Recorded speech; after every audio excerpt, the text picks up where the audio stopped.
Hi hello guys, welcome back to my YouTube channel Ashwini Dinesh 143 YouTube channel.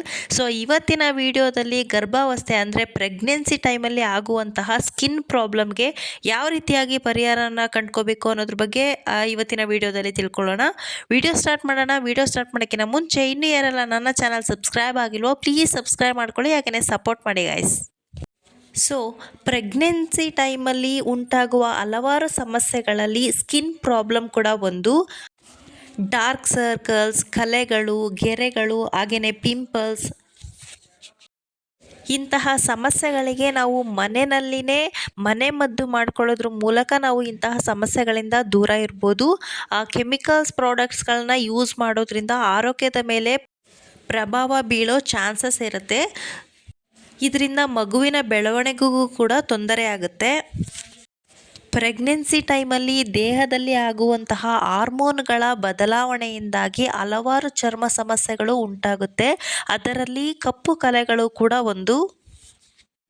ಈ ಕಪ್ಪು ಕಲೆಗಳಿಗೆ ಯಾವ ರೀತಿಯಾಗಿ ಮನೆಮದ್ದನ್ನು ಮಾಡ್ಕೋಬೇಕು ಅನ್ನೋದ್ರ ಬಗ್ಗೆ ತಿಳ್ಕೊಳ್ಳೋಣ. ಚರ್ಮದಲ್ಲಿ ಉಂಟಾಗುವ ಕಪ್ಪು ಕಲೆಗಳು. ಪ್ರೆಗ್ನೆನ್ಸಿ ಟೈಮಲ್ಲಿ ಪ್ರೆಗ್ನೆನ್ಸಿ ವುಮೆನ್ಗೆ ಚರ್ಮದ ಮೇಲೆ ಸಣ್ಣ ಸಣ್ಣ ಕಪ್ಪು ಕಲೆಗಳು ಉಂಟಾಗುತ್ತವೆ. ಇದು ಪ್ರೆಗ್ನೆನ್ಸಿ ಟೈಮಲ್ಲಿ ಸರ್ವೇ ಸಾಮಾನ್ಯವಾಗಿದೆ. ಏಕೆಂದರೆ ದೇಹದಲ್ಲಿ ಆಗುವಂತಹ ಹಾರ್ಮೋನ್ಗಳ ಬದಲಾವಣೆಯಿಂದ, ಹಾರ್ಮೋನ್ ಇಂಬ್ಯಾಲೆನ್ಸಿಂದ ಈ ಕಪ್ಪು ಕಲೆಗಳು ಉಂಟಾಗುತ್ತವೆ. ಮುಖ್ಯವಾಗಿ ಮೂಗಿನ ತುದಿಯಲ್ಲಿ, ಗಲ್ಲದ ಮೇಲೆ ಮತ್ತು ಕಂಕಳಿನ ಭಾಗದಲ್ಲಿ ಮತ್ತು ಪ್ರೈವೇಟ್ ಪಾರ್ಟ್ಸಲ್ಲೂ ಕೂಡ ಕಪ್ಪು ಕಲೆಗಳು ಉಂಟಾಗುತ್ತದೆ. ನಾನು ಹೇಳುವ ಕೆಲವೊಂದು ಟಿಪ್ಸ್ಗಳನ್ನು ನೀವು ಫಾಲೋ ಮಾಡೋದ್ರಿಂದ ಈ ಎಲ್ಲ ಸಮಸ್ಯೆಗಳಿಗೆ ಪರಿಹಾರನ ಕಂಡ್ಕೋಬೋದು. ಅಲೋವೆರಾ. ನಿಮ್ಮ ಮುಖದಲ್ಲಿರುವ ಕಪ್ಪು ಕಲೆಗಳು ಹಾಗೆ ಮೊಡವೆಗಳ ನಿವಾರಣೆಗಾಗಿ ನೀವು ಅಲೋವೆರಾ ಜೆಲ್ಲನ್ನು ಯೂಸ್ ಮಾಡ್ಕೋಬಹುದು. ಅಥವಾ ನಿಮಗೆ ಅಲೋವೆರಾ ಜೆಲ್ ಮುಖಕ್ಕೆ ಇಡ್ಸೋದಿಲ್ಲ, ಕೆಲವೊಬ್ಬರಿಗೆ ಅಲೋವೆರಾ ಇಡ್ಸೋದಿಲ್ಲ, ಸೊ ಇಚ್ಚಿಂಗ್ ಪ್ರಾಬ್ಲಮ್ ಆಗುತ್ತೆ. ಸೊ ಅಂಥವರು ಸೌತೆಕಾಯಿಯ ಜ್ಯೂಸ್, ಟೊಮ್ಯಾಟೊ ಜ್ಯೂಸ್ ಅಥವಾ ನಿಂಬೆಹಣ್ಣಿನ ಜ್ಯೂಸಿನ ಜೊತೆಗೆ ಹಾಲನ್ನು ಮಿಶ್ರಣ ಮಾಡಿ ಮುಖಕ್ಕೆ ಲೇಪನ ಮಾಡೋದ್ರಿಂದ ಕಪ್ಪು ಕಲೆಗಳಿಂದ ಶೀಘ್ರವಾಗಿಯೇ ಮುಕ್ತಿ ಪಡೆಯಬಹುದು. ಸ್ವಲ್ಪ ಬಾದಾಮಿಯನ್ನು ಕೇಸರಿಯೊಂದಿಗೆ ಪೇಸ್ಟನ್ನು ತಯಾರಿಸಿಕೊಂಡು ಮುಖಕ್ಕೆ ಹಚ್ಚಿ ಒಂದು 10 to 15 ಮಿನಿಟ್ಸ್ ಒಣಗಲು ಬಿಟ್ಟು ನಂತರ ಉಗುರು ಬೆಚ್ಚಗಿನ ನೀರಿನಿಂದ ಮುಖ ತೊಳೆಯೋದ್ರಿಂದ ಕೂಡ ಕಪ್ಪು ಕಲೆಗಳನ್ನು ಹೋಗಲಾಡಿಸ್ಕೋಬೋದು. ನೆಕ್ಸ್ಟ್, ಪರಂಗಿ ಎಲೆ. ಪರಂಗಿ ಎಲೆನ ಒಣಗಿಸಿಬಿಟ್ಟು ಪೌಡರ್ನ ಮಾಡಿಕೊಂಡು ಅದಕ್ಕೆ ಅಲೋವೆರಾ ಜೆಲ್, ಅರಿಶಿಣ ಪುಡಿ, ಹಾಗೆಯೇ ಒಣಗಿದ ಗುಲಾಬಿ ಎಲೆಗಳು, ಹಾಗೆಯೇ ಮುಲ್ತಾನಿ ಮಿಟ್ಟಿಯನ್ನು ಸೇರಿಸಿ ಒಂದು ಪೇಸ್ಟನ್ನು ರೆಡಿ ಮಾಡ್ಕೊಳ್ಳಿ. ಇದನ್ನು ಮುಖಕ್ಕೆ ಹಚ್ಚಿ ಒಣಗುವವರೆಗೆ ಹಾಗೇ ಬಿಟ್ಟು ಒಂದು 30 ಮಿನಿಟ್ಸ್ ಹಾಗೇ ಬಿಟ್ಟು ನಂತರ ಉಗುರು ಬೆಚ್ಚಗಿನ ನೀರಿನಿಂದ ಮುಖ ತೊಳೆಯೋದ್ರಿಂದ ಇದು ರಕ್ತ ಸಂಚಾರವನ್ನು ಸುಧಾರಿಸುತ್ತದೆ. ಹಾಗೆಯೇ ನೈಸರ್ಗಿಕವಾದ ಬ್ಲೀಚಿಂಗ್ ಏಜೆಂಟ್ ಆಗಿ ಕೆಲಸ ಮಾಡುತ್ತದೆ. ಇದನ್ನು ಪ್ರೆಗ್ನೆಂಟ್ ವುಮೆನ್ಸ್ಗೆ ಒಂದು ನೈಸರ್ಗಿಕವಾದ ಅತ್ಯದ್ಭುತ ಉತ್ಪನ್ನ ಎಂದು ಕೂಡ ಹೇಳಬಹುದು. ನೆಕ್ಸ್ಟ್, ನಿಂಬೆಹಣ್ಣು.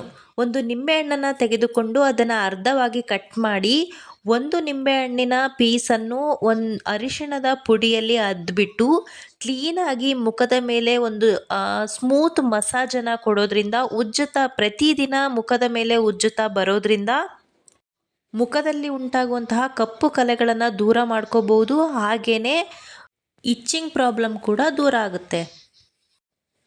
ಮುಖದಲ್ಲಿ ಉಂಟಾಗುವಂತಹ ಗೆರೆಗಳು. ಪ್ರೆಗ್ನೆನ್ಸಿ ಟೈಮಲ್ಲಿ ಗರ್ಭಕೋಶದಲ್ಲಿ ಮಗು ಬೆಳವಣಿಗೆ ಆಗುತ್ತಾ ಹೋದಂತೆ ಹೊಟ್ಟೆಯ ಭಾಗ ದೊಡ್ಡದಾಗುತ್ತಾ ಹೋಗುತ್ತೆ. ಇದರಿಂದ ಚರ್ಮದ ಮೇಲೆ ಅಲ್ಲಲ್ಲಿ ಸಣ್ಣ ಗೆರೆಗಳು ಕಾಣಿಸಿಕೊಳ್ಳುತ್ತದೆ.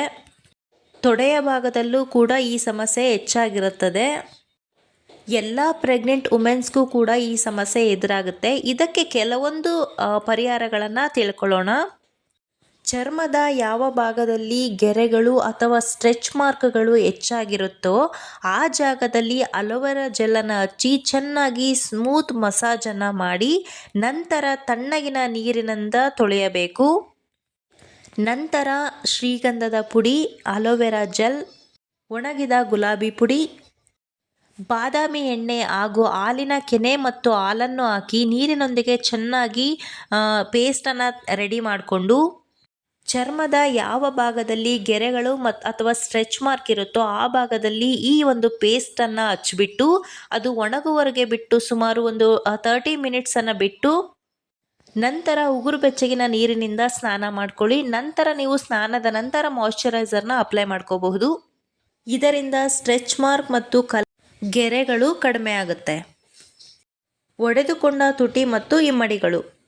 ಪ್ರೆಗ್ನೆನ್ಸಿ ಟೈಮಲ್ಲಿ ಮೆಟಬಾಲಿಸಮ್ ಪ್ರಕ್ರಿಯೆ ಚುರುಕಾಗಿರುತ್ತೆ. ಸೊ ಇದರಿಂದಾಗಿ ತುಟಿಗಳು ಮತ್ತು ಇಮ್ಮಡಿಗಳು ಒಡೆದುಕೊಳ್ಳೋ ಚಾನ್ಸಸ್ ಇರುತ್ತೆ. ಏನಕ್ಕಂದರೆ ಉಷ್ಣಾಂಶ ಹೆಚ್ಚಾಗುವುದರಿಂದ ಕಾಲುಗಳು ಇಮ್ಮಡಿಗಳು ಒಡೆದುಕೊಳ್ಳುತ್ತೆ.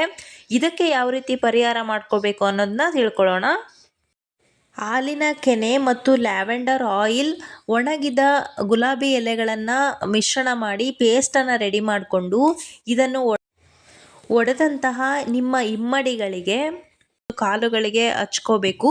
ಸೊ ನೀವು ಇಮ್ಮಡಿಗೆ ಒಂದು ಪ್ಯಾಕನ್ನು ಹಾಕ್ಕೊಂಡು ಒಂದು ಕವರನ್ನು ಹಾಕ್ಕೊಂಡು ನೈಟ್ ಫುಲ್ ಹಾಗೆ ಮಲ್ಕೊಳ್ಳೋ ಅಭ್ಯಾಸ ಮಾಡ್ಕೊಳ್ಳಿ. ಇದರಿಂದ ಒಡೆದ ಇಮ್ಮಡಿಗಳ ಸಮಸ್ಯೆಯಿಂದ ದೂರ ಮಾಡ್ಕೋಬೋದು. ಒಣಗಿದ ತುಟಿಗಳಿಗೆ ಸ್ವಲ್ಪ ತುಪ್ಪ ಅಥವಾ ವೆಜಿಟೇಬಲ್ ಆಯಿಲ್ನ ಅಪ್ಲೈ ಮಾಡಬೇಕು. 2-3 ದಿನ ಮಾಡಿದ್ರೆ ಸಾಕು, ಒಂದು ಬೆಟರ್ ರಿಸಲ್ಟ್ ಸಿಗುತ್ತೆ. ಪ್ರೆಗ್ನೆನ್ಸಿ ಟೈಮಲ್ಲಿ ಒಣಚರ್ಮ ಸಮಸ್ಯೆ ಕೂಡ ಹೆಚ್ಚಾಗಿರುತ್ತೆ. ಈ ಟೈಮಲ್ಲಿ ದೇಹದಲ್ಲಿ ನೀರಿನ ಅಂಶ ಸಮತೋಲಿತವಾಗಿ ಇರುವಂತೆ ಕಾಪಾಡ್ಕೋಬೇಕು. ಚರ್ಮದ ಆರೈಕೆ ಬಹಳ ಮುಖ್ಯ. ಒಣಚರ್ಮ ಸಮಸ್ಯೆ ಇರುವವರು ಪ್ರೆಗ್ನೆನ್ಸಿ ಟೈಮಲ್ಲಿ ಕೆಮಿಕಲ್ಸ್ ಪ್ರಾಡಕ್ಟ್ಸ್ನ ಯೂಸ್ ಮಾಡೋ ಬದಲು ಒಂದು ನ್ಯಾಚುರಲ್ ಆಗಿ ನೀವು ಒಣಚರ್ಮವನ್ನು ನಿವಾರಣೆ ಮಾಡ್ಕೊಳ್ಳೋದಕ್ಕೆ ನೋಡ್ಕೋಬೇಕು.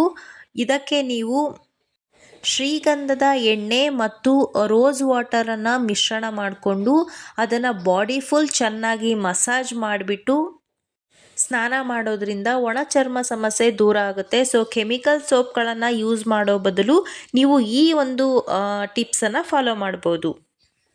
ಸ್ತನಗಳ ಭಾಗದಲ್ಲೂ ಕೂಡ ಈ ಮಿಶ್ರಣವನ್ನು ಮಸಾಜ್ ಮಾಡೋದ್ರಿಂದ ಡೆಲಿವರಿ ನಂತರ ಹಾಲು ಉತ್ಪತ್ತಿ ಕೂಡ ಚೆನ್ನಾಗಾಗುತ್ತೆ.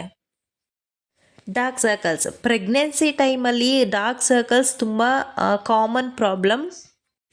ಕೆಲವೊಂದು ಟಿಪ್ಸ್ನ ಫಾಲೋ ಮಾಡೋದ್ರಿಂದ ಕೂಡ ಡಾರ್ಕ್ ಸರ್ಕಲ್ಸ್ನ ಕಡಿಮೆ ಮಾಡ್ಕೋಬಹುದು.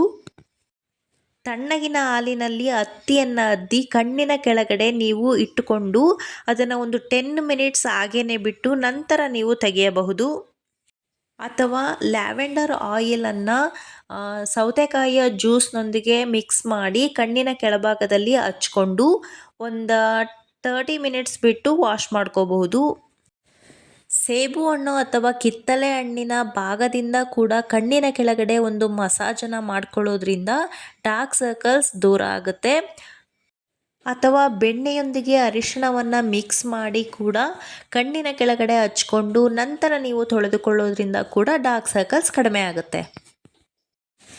ಓಕೆ ಫ್ರೆಂಡ್ಸ್, ಪ್ರೆಗ್ನೆನ್ಸಿ ಟೈಮಲ್ಲಿ ಆಗುವಂತಹ ಚರ್ಮ ಸಮಸ್ಯೆಗೆ ಆದಷ್ಟು ನಾನು ಯೂಸ್ಫುಲ್ ಟಿಪ್ಸನ್ನು ಕೊಟ್ಟಿದ್ದೀನಿ ಅನ್ಕೋತಾ ಇವತ್ತಿನ ವೀಡಿಯೋನ ಮುಗಿಸ್ತಾ ಇದ್ದೀನಿ. ಇವತ್ತಿನ ವೀಡಿಯೋ ನಿಮಗೆ ಇಷ್ಟ ಆಗಿದ್ದರೆ ಒಂದು ಲೈಕ್ ಮಾಡಿ, ಕಮೆಂಟ್ ಮಾಡಿ, ಹಾಗೆ ನಿಮ್ಮ ಫ್ರೆಂಡ್ಸ್ ಆ್ಯಂಡ್ ಫ್ಯಾಮಿಲಿಗೆ ಶೇರ್ ಮಾಡಿ.